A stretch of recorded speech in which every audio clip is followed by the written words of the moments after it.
এই শিয়ালটা তার লেজটাকে সবথেকে বেশি ভালোবাসতো। যেন সে যখনই কোনো ছোট লেজওয়ালা খরগোশকে দেখতে পেত, তখন সে তাদের ছোট লেজ নিয়ে মজা করে তাদের উপরে হাসতে শুরু করে দিত। কিন্তু একদিন হঠাৎ করে শিয়ালটার গায়ে একটা বিষাক্ত সুই ঢুকে গেলে শিয়ালটা অজ্ঞান হয়ে যায়। কিন্তু যখনই তার চোখ খুলে তখন সে দেখতে পায় তার সুন্দর লেজটাকে কে যেন কেটে নিয়ে গিয়েছে।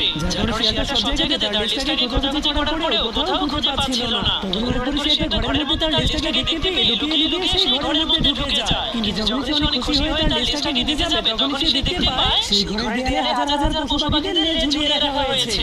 যা দেখে শিয়ালটা অবাক হয়ে নিজের লেজের জায়গাতে বাঘের লেজ লাগিয়ে হাঁটতে শুরু করে দেয়। কিন্তু এরপর সে যখনই নিজের সবথেকে প্রিয় লেজটাকে লাগিয়ে সেখান থেকে চলে যাবে, তখন হঠাৎ করে আরেকটা বিষাক্ত সুই তার শরীরে ঢুকে গেলে সে আবার অজ্ঞান হয়ে যায়। এরপর যখনই তার জ্ঞান ফিরে তখন সে তার লেজটাকে তার সামনে ঝুলে থাকতে দেখে আর তার মাথাটাকে দেওয়ালের সঙ্গে আটকে থাকতে দেখে। তখন সেই খরগোশটা ঘরে এসে যখনই তার ছোট্ট লেজটাকে নিতে যাবে তখন সে ওই শিয়ালটাকে দেখতে পেয়ে তার মনে পড়ে যায় যে সেই শিয়ালটা তার ছোট্ট লেজ নিয়ে কত মজা করছে।